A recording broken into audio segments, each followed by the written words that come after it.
a section where Habermas is quoting Husserl and describes how our inner monologue is shed of anything bodily, and therefore we question why our thoughts don't need to be expressed with words in our head, and that in the inward monologue, the meaning expressed liquefies into something essentially different. He then goes on to struggle with defining pure meaning, why we have to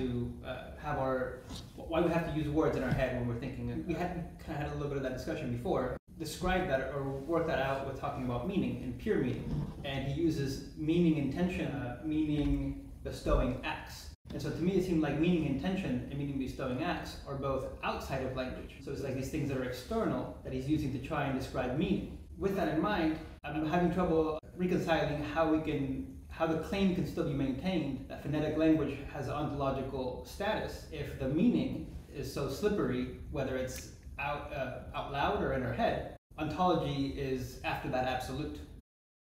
It doesn't. Your feeling and your view is right because it doesn't make sense. That's exactly what Derrida's start point, because he sees the same way as you do. To begin with, the start point is already problematic. So when you say the inner dialogue, why we have to use words? Of course we have to use words. If we don't use words, how are we going to think? Does anybody think without a language? Without language, you can't think. The difference is that maybe the primitive people, like Egyptians or Sumerians, think with a picture. They saw 5 barrels of beers, and all of a sudden they saw only 3 left. That's in their mind. Then they come back, what happened to my beer? Right? You only can go so far. You go for 2 years.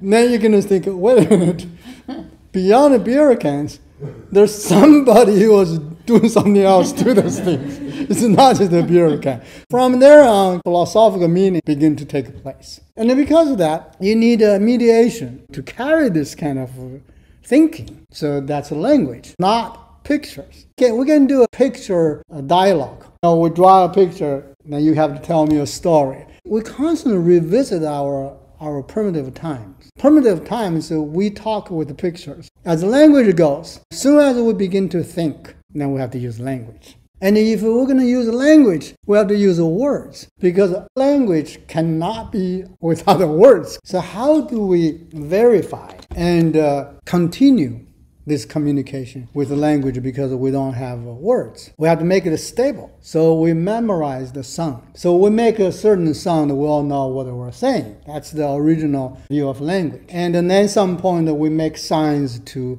record that the sound we make. Of course, never that simple. For the phonetic language, very early stage, we're going to use a very simple, transparent symbol to record the sound. And it's kind of genius that you can use 26 letters to compose so many thousands of words, contain so many complicated thoughts and concepts. That's really invention. But at the same time, the sound become a living thing in our mind. To a point, we're not really thinking the concept, but we're repeating the sound, that the sound gives us some kind of idea. That's where things get tricky. We begin to play record in our mind. So we're playing music. We're playing this continued rewound record. And to a point, it's become meaningless. So the sound that we're still making in our mind, but they don't refer any reality anymore. That's where the problem is. So that's where this guys, Husserl and Foucault, trying to figure out how much meaning we're losing, how real, how valid this soundtrack we keep playing in our minds really is, and how much we're being screwed by this